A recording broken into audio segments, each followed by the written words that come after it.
Hello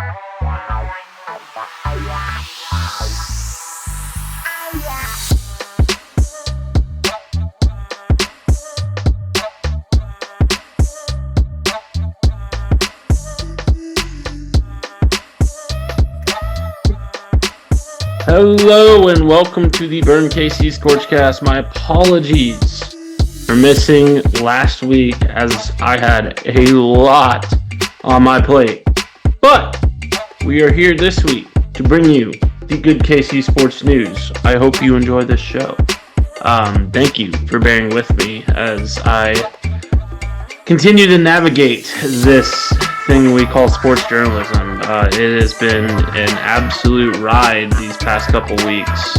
We are just about to hit college football season, so I will be a lot busier. I'm really hoping that I can continue to upload these things consistently.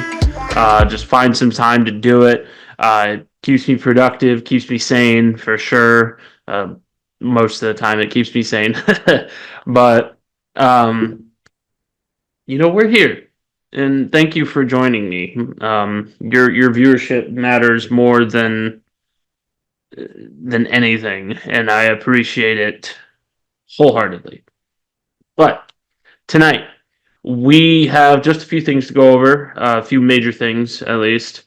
Got a lot of minor things too, so sit tight till the end to hear about kind of what's been going on in a few other departments that may not have as big of news as these three topics that I'm about to talk about have, but still have noteworthy stuff, just not enough for a segment. So just a few things to go over. The college football season is right around the corner. The Chiefs had their first preseason game. We'll be talking a little bit about that. The Royals are still hot on the trail of securing a wild card spot, and it is August. How about that? That's cool. That's awesome. We'll be talking a little bit more about that as well, and just a few more items, as I mentioned. So, just quite a bit to go over. Shouldn't be too long of a show, but strap in, sit tight, and enjoy the show for however long it may be. Hopefully it's not too long for your liking. There's always the Scorch clips. I appreciate you all who watch this show through the Scorch clips. That's why I put them up. And for some of you, that's the only way you watch the show, because sometimes I forget to post the YouTube link like I did 2 weeks ago. So my apologies for that. Let's get started, though. We're going to jump right in to college football, so hang tight. All right, let's talk about some college football, shall we? Fall camp is officially underway, with plenty of video coming in, plenty of storylines and everything like that. So let's kind of go over what I've seen so far. So starting with the Kansas camp. Jalen Daniels looks completely healthy. I know I said it 2 weeks ago. I know that I'm a KU homer to most of you, and, I'm guilty of George. I kind of went there. So I'm not a T-shirt fan, so that's a plus. I actually went to the school that I root for. No offense to anybody that roots for a school that they didn't go to. Obviously, to each their own. You have a right to cheer for who you want to cheer for, especially when that team has national championships and is a blue blood in the sport, and has pretty colors, cool mascot. Yeah. I suppose purple's a pretty color. I digress. Jalen Daniels looks really good.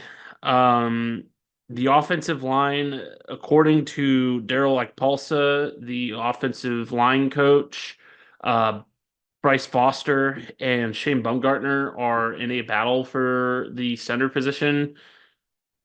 I feel like that's just gamesmanship. To be full frontal about that, I really feel like that's just gamesmanship. The tape that I've watched on both of them, Foster looks a lot better, a lot more experienced. He's a bigger guy, and overall, yeah, Bumgarner did win D2 Center of the Year. A solid, he's a solid player, but I mean, you can't really argue SEC talent. I mean, Foster is one of the most talented players this program has seen in a long time, and I think he's got the starting center job in the bag. Bumgartner might, switch in should, Foster have to play guard or something like that. Obviously, KU still kind of has some depth issues at O line, some depth and inexperience issues. So we may see that, but I think it's Foster's job to lose, frankly. Um, Overall, though, the KU offense looks like it's going to pick up where it left off. Top 10 in the nation, just a very, very, very strong unit. And it's what's going to get them to the college football playoff should they be destined for that. The defense, the secondary looks really good. From what I'm hearing, a lot of people are very excited about the secondary. A lot of people are excited about the defensive line and the depth that it has there. The young guys in Dacius Brinkley and DJ Warner are both progressing super well. They're probably projected to be true freshman starters, which is really cool. Obviously, you got By Job in there in the mix. Dylan Brooks, maybe should he come back from injury, and a couple others that could really make this defensive line very, very strong. Jeremy Robinson, and like I said, a few others, Dylan Woodkey. So be on the lookout for that. KU's defense may be a little underrated this year, but that being said, this is still the Big 12 offense is what wins title games. And having a good enough defense will at least get you past a large portion of the Big 12. Obviously, you want to have a great defense, you want to have a good team, but I think KU has every shot to be right up there with the big guys as they're being predicted to be. As for Kansas State looks good. I think they have a very solid group as well. They're putting on pads just like the Jayhawks are and hitting each other now in preparation for the home opener in 2 weeks. I've seen some tape, and I don't know if this is just because I'm on the KU side of Twitter or whatever, of a lot of throws that aren't Avery Johnson throws. And again, it may just be gamesmanship. I mean, the Avery Johnson throws that I've seen, though, haven't been all that great. I mean, obviously, we're in fall camp, it's practice. You're gonna miss some throws, but there's been some kind of ugly ones, and it's kind of upholding this stereotype on Johnson that he's not a good passer. Um, that remains to be seen. Obviously, it's fall camp, as I said, um, and he's a sophomore. Uh, just you know, it's he will be just fine. I think it is because I'm on KU Twitter that's just roasting the ever living life out of him. That that's why. I frankly don't really believe that he's a bad quarterback by any stretch of the imagination. K-State defense looks like it'll be top 5 in the Big 12. They've got a lot of depth at defensive line, as we talked about. Austin Moore, the main linebacker of that group, looks like an absolute stud. You've got Jacob Parrish leading that secondary. Defense looks solid. So I think K-State's also in for a big year. And once again, I don't know if this is just because my feed is covered with Big 12 stuff, KU centric stuff, whatever. I haven't seen that much on Mizzou. I really haven't. I know that they've got, a solid group, and I have no doubt in my mind that, what we're going to talk about next is completely justified, but I haven't seen a whole lot of material on them. So I will have to educate myself a little bit on that and get back to you. Obviously, we've got 2 weeks till the season opener for all three squads, so I got some time. I got some time. I'll come up with something good for you Mizzou folk to get excited about. Um, but this may excite you. The AP preseason top 25 was announced, as well as awards watch list too. Kansas secured a spot at 22, their first preseason ranking since 2009. Stay with me, Mizzou fans. That was not what I wanted you to get excited about. You're probably laughing at that, and that's okay. But it's a new era of Jayhawk football, and we'll see what happens next year when the Jayhawks come to Columbia. I digress, though. Kansas State came in at 18, and then here's the news that you'll probably be excited about. Mizzou came in at 11, their highest preseason ranking since the Gary Pinkel era. So, you know, get excited. Drinkwitz actually has a good team. Drinkwitz can recruit. Drinkwitz can coach. The script has been flipped since 2 years ago.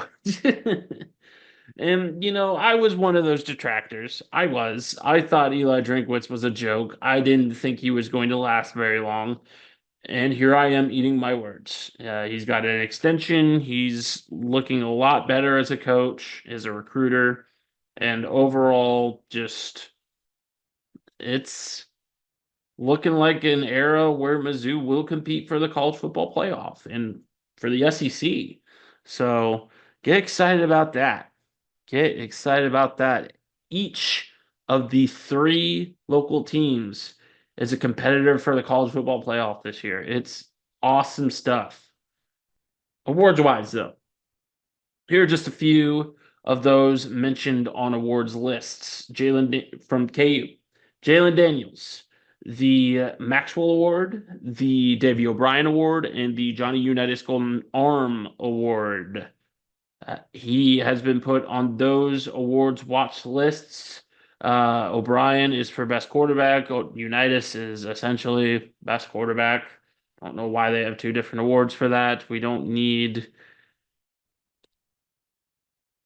really don't need. Do we need two different quarterback awards? Like, do we? Whatever. Anywho, Devin Neal has been named to the Maxwell and Doak Walker Award. Doak Walker is best running back. There's only one award for that. I guess Maxwell's best player, so that doesn't really, equate to much, but Doak Walker is the one award for running backs. Kobe Bryant is named to the Jim Thorpe Award and the Chuck Bednarik Award. The Chuck Bednarik goes to the best defender, and the Jim Thorpe goes to the best secondary player. So he's on the awards list for that. Avery Johnson's only on, or going into Kansas State now, sorry. Avery Johnson's only on the Maxwell, which is interesting because I thought he would be on the O'Brien and Unitas Awards. Given the fact that Jalen Daniels is on it. I think Alan Bowman was on it. Was on the O'Brien and Unitas watch list. So actually, I might be wrong on that, but that's interesting because like he was nominated for the Maxwell. Maybe he was. Maybe I just didn't see it, but I could be wrong. DJ Giddens nominated for the Maxwell and the Doak Walker. And finally, Austin Moore, nominated for the Butt Kiss and the Big Neric. The Butt Kiss Award, named after legendary linebacker Dick Butkus. Haha, funny name. But legendary player that would probably rip my throat out if, you made fun of his name to his face. um, I digress. Dick Butkus Award goes to the best linebacker, and Austin Moore is definitely up there as a prime candidate. He is a great linebacker with a lot of skill, probably the best linebacker the Wildcats have seen since Arthur Brown, in my opinion. And Arthur Brown, he may have won. He was very, very good in college, so I wouldn't be surprised if he ended up winning the Bud Kiss. I can't remember for the life of me though if he did or not. I'm pretty sure he was a finalist for sure, and he was all Big 12. So I might have to double check that. Um, Going into Mizzou though, Brady Cook won the Maxwell or didn't win it yet. Didn't win it yet. Backtrack. He was nominated on to the preseason watch list for the Maxwell, O'Brien, and Unitas Awards. Again, where's Avery Johnson? um, Luther Burden, Maxwell, and Bolitnikoff. So Maxwell isn't just a quarterbacks and running backs award. Receivers can be named toward it too. And I think defensive players can too, if I'm not mistaken, but I can't remember for the life of me. The Maxwell Award, though, and the Bolitnikoff, which goes to the best receiver, and Johnny Walker Jr., the Budneric and the Bud Kiss. Johnny Walker Jr., linebacker from last year that played a um, very good compliment to Tyron Hoffer. He's up there for the Bednarik and the Butkus this year. Anyways, enough about college football. Let's talk about the Chiefs, shall we? The Chiefs preseason just started, so I figure we should talk about them a little bit. All right, let's go ahead and talk about the Chiefs. The Chiefs had their first preseason matchup in Jacksonville this past Saturday against the Jaguars. While it is just preseason, frankly, the performance was a little lackluster from the defending Super Bowl champs, losing 26-13. Obviously, the starters didn't play a whole lot. They played the first series, and that's it. So there's not a ton to be worried about yet. But is there concern for depth? Let's look at top stats and go from here.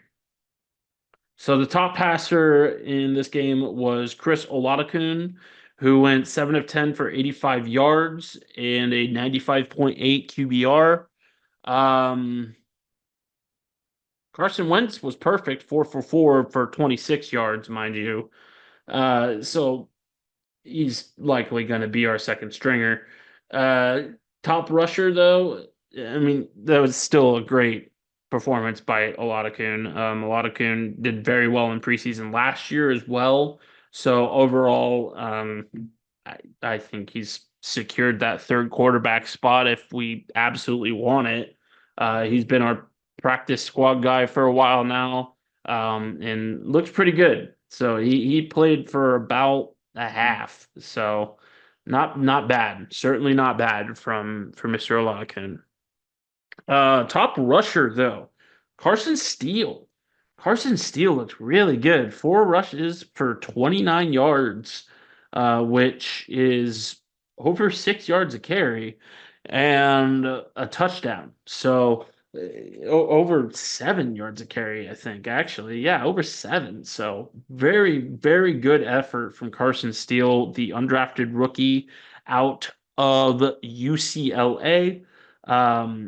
He's got a pet crocodile or a pet alligator that he named Crocodile. Haha, funny. Uh, Kid's crazy. I really like him. I hope he makes this roster. I think he's going to be a very good complement to Isaiah Pacheco and Clyde Edwards-Helaire, as kind of like that power back guy that they can put in for third down and just be a battering ram essentially. But I mean, 4 carries for 29 yards is very, very impressive for a power back guy. So very good first effort from the undrafted rookie.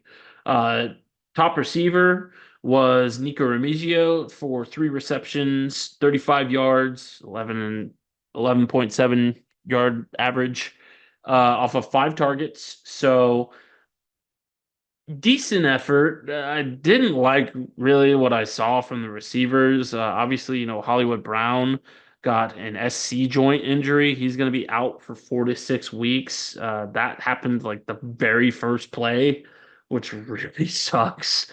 But, it's preseason. Best to get all that out now before it gets really bad.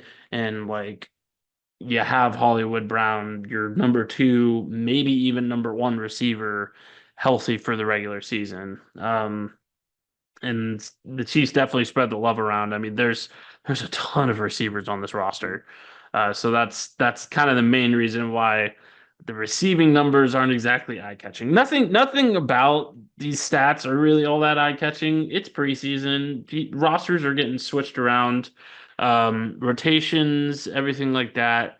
It, I'll get to what I'm going to say about that here in a second. Top defensive efforts: Keith Taylor Jr. with 6 tackles, and then Jack Cochran and Cole Christensen each had a sack. No turnovers were recorded, which is kind of, when you're going up against third, fourth string quarterbacks, and just third, fourth string guys in general, uh, you got to capitalize on those if you want to make the roster. So kind of disappointing that there were no turnovers recorded and 4 fumbles recorded by the Chiefs. So that's not great. Ball security is important. That being said, it is the first game of preseason football. Don't try to overanalyze it. I've done enough of that already for you. And more or less, keep an eye on these guys like Carson Steele, and like, Chris Olakun, all them who are regularly making these top stat lists, because those are the guys that are likely going to be the guys that make this roster, especially if they're performing well in training camp. Carson Steele has definitely been impressive so far, both in training camp and for this first preseason game. He's my preseason favorite. I know everybody's like, "Oh, Justin Ross, he could do it this year."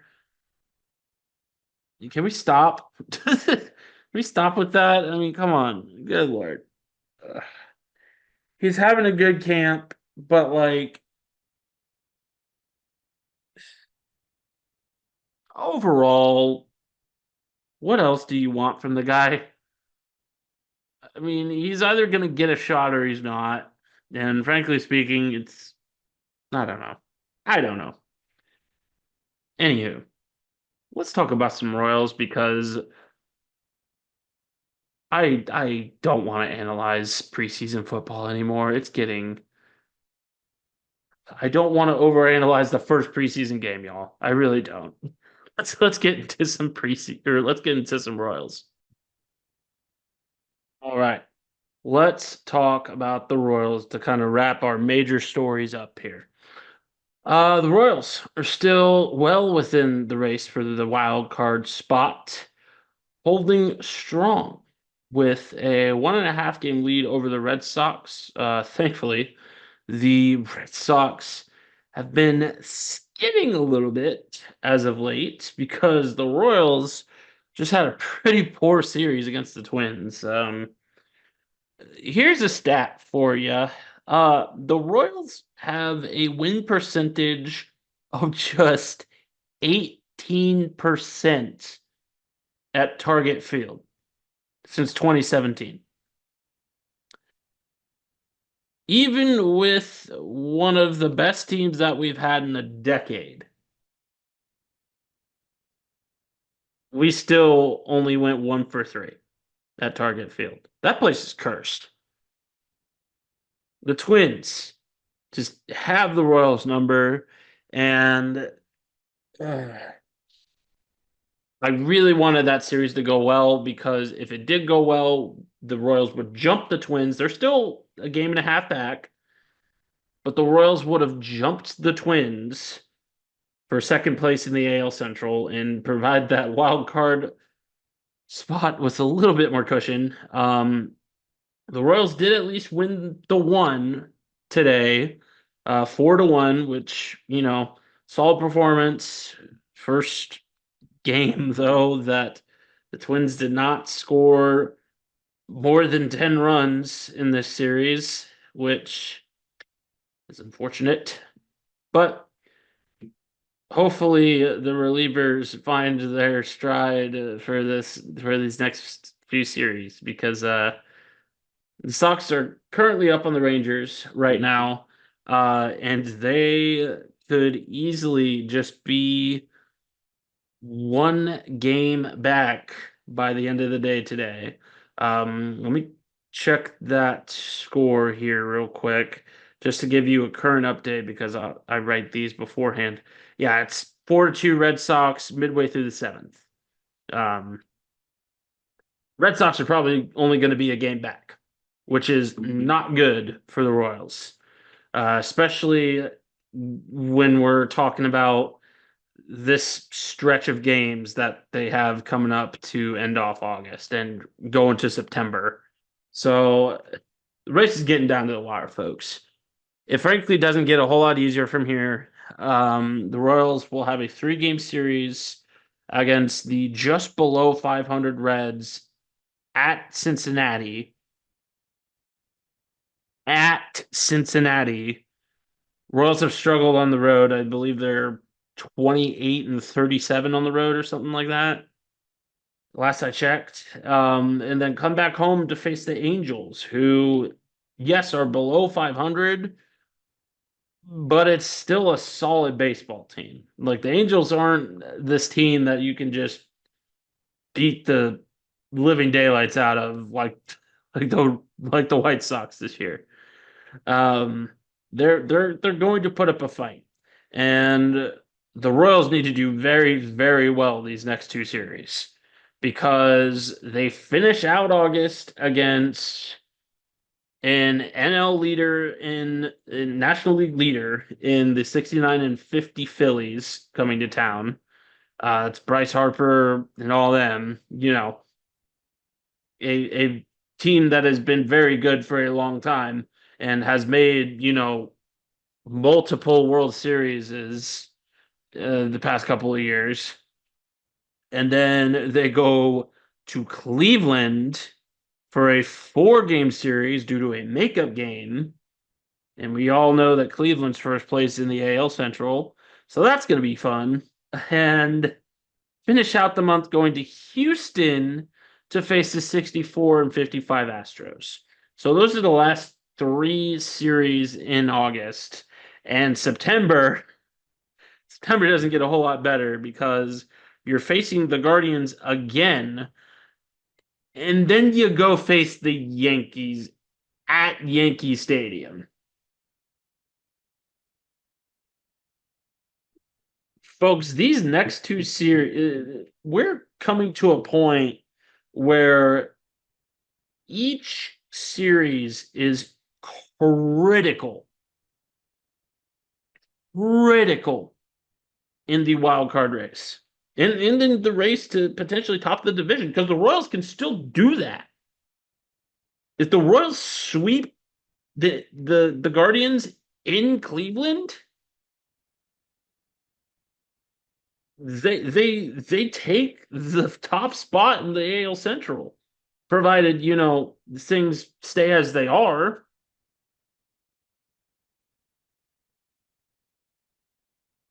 But that would require the Royals to be a team possessed by God, essentially, because the Royals have been not great on the road. They haven't been great against teams above 500. and they've been wildly inconsistent. The Royals have to get some consistency because they are a great baseball team with some fantastic players that are youthful and want to stay with this program. Bobby Witt Jr. just got signed for 10 years. You know why? Because he's one of the best players in baseball. We cannot waste his talent. We cannot waste his talent. And if the Royals don't make the playoffs this year, I feel like that's kind of a wasted year of Bobby Witt Jr. because, frankly speaking, this is prime positioning. Well, not prime positioning, but this is good positioning that the Royals have found themselves in August. They're not fighting for a wild card spot. They have the wild card spot right now. They just need to keep it. And, you know, ugh, let's look at what the Red Sox have left. They're not the only team vying for that wild card spot, mind you. The Mariners only 2.5 games back, but the Red Sox, they have a very good Orioles team next.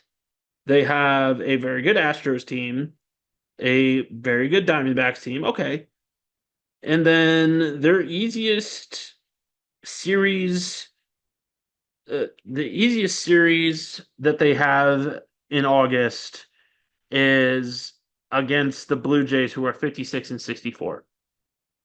Let's look at what their September looks like. It's the beginning of their September. They go face the Mets, and then they play the White Sox for a 3-game series, and then it's back to Baltimore, and then the Yankees, and then they play the Twins as well in September. They also have a very, very, very tough schedule ahead. It is going to be about which team comes out on top. And again, the Mariners may do that too. I think the Mariners, I will check the Mariners real quick as well, because frankly speaking, the Mariners, I don't think have that tough of a schedule. I think they have the easiest of the three. Yeah, so they play the Pirates, which Pirates aren't that great this year. They do play the Dodgers, which are the best team in the MLB right now. I think it's them or the Guardians. And then they play the Giants, who are 500. They go play the Angels. Yeah, and then they play the Athletics, the Cardinals, who are 500, and the Padres. And yeah, no, they don't really have that hard of a schedule. I think it's the easiest of the three, to be frank. The Royals have to capitalize on those below 500 teams, though. Otherwise, I'm not really liking their chances going into this really, really tough stretch that they got coming. It's again coming down to the wire, and the excitement's brewing. So check on your boy, please. Please check on your boy, because football season's starting up too. And the Royals being good and in the playoff hunt. Oh, my poor heart. Oh. I'll be okay. I promise. Just might need some extra therapy. It's okay. I'm fine. Let's go over some minor news and get to the outro. Thank you very much for joining me. It's been a fun show so far. So, all right, let's go over some minor news here. News that, as you may know if you watched this show for a while, doesn't quite warrant a segment, but is still noteworthy to talk about. And we've got quite a bit, so strap in here. The Olympics are officially over, with the USA coming out on top in medal count. Kansas alum Bryce Hoppel came in fourth place in the 10,000 meter, but also came up with the best time for an American ever. So that's a major step in the right direction. May have missed out on a medal, but really happy for the local kid. Chris Nielsen, also local Park Hill kid, competed in the Olympics. I do not believe he medaled, but he still gave it a good go. Still very, very proud of a local Olympian and just very, very proud of our country's athletes for bringing all those medals home. I believe the total gold medal count was 40, and then I think the entire medal count was around the 80s or 70s. I can't remember the number off the top of my head. This also means, however, that Sporting KC and the Current are off their Olympic breaks and will be back playing league games. So strap in, sit tight for a very tight finish for the Current. And, for Sporting, just hope that they can hold their head above water. Or, if you want Vermees fired, like I see a lot of people on social media do, don't. Your choice. I'm not stopping you. I know it's been kind of a wash for our other boys in blue this season. Speaking of blue, though, in Blues news, fall rugby is in full swing. The boys are back at practice and will be going up to Des Moines next weekend to play their first official match. If you're interested, practices are every Tuesdays and Thursdays, 6:30 to 8:30. So go out, give it a shot, and have a little bit of fun because rugby's fun and it'll be a challenge, but hopefully you like new exciting challenges because that's really what living life is all about, man. That's what living life is all about. Um, Finally though, Bill Self still isn't done loading up on transfers as he brings in Northern Illinois transfer David Coit. Coit averaged a very nice 20 points per game, 3.2 rebounds, 3.4 assists, and a 40% field goal percentage. At 5'11", he's a bit small, but will still be a nice piece to have coming off the bench for a team that is absolutely loaded with guards this season. He's a guy from the MAC. MAC's not really known for basketball, but it's still a great piece. He's still a great piece to have. I mean, that's still a 20 points per game guy. And having 20 points per game coming off the bench, whether it's a mid-major or a high major, is pretty good. So get excited about that one. Again, this team is absolutely chocked full of guard talent, which is saying something given last year's team was not. So yeah, Rock Chalk Jayhawk. Um yeah, I said that because I'm Homer. I'm Homer Simpson. I'm the homie that does a sports podcast. I was gonna try and rhyme that. Um didn't work. Didn't work. That's our show though. Thank you so much for joining me and bearing with me as I navigate this thing called a sports journalism career. I'm getting to write a bit. This is some good news here. I'm getting to write a bit with 810 Varsity these days, as well as college football dogs. So I will be covering high school football and basketball. And I might do that too on this channel as well. Let me know if you guys are interested. I know I did it a little bit when the burn was like first starting out. I couldn't really get a grip on it just because I didn't have like all the information and didn't go to the games. But if you guys are interested, I can certainly oblige. Just let me know. Stay tuned. Stay tuned also for fantasy football information. The season is quickly approaching, and we'll be getting that figured out as well as the website real soon. Some changes are coming to the website. I know I've been saying that for a while now. They're going to be coming very, very soon, though. So just bear with me here.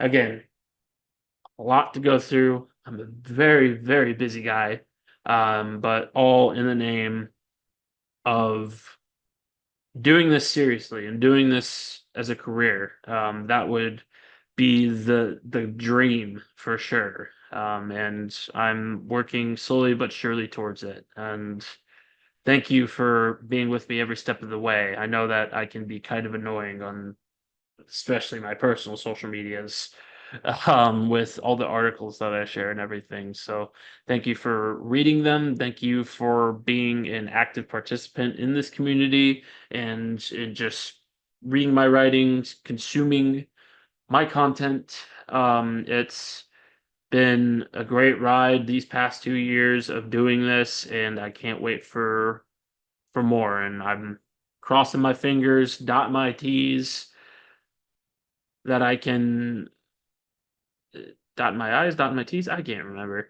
Oh, that this eventually, turns into a full-time career. And I appreciate you sticking with me because that's the only way this is going to happen. So that's our show. This has been the Burn KC ScorchCast signing off.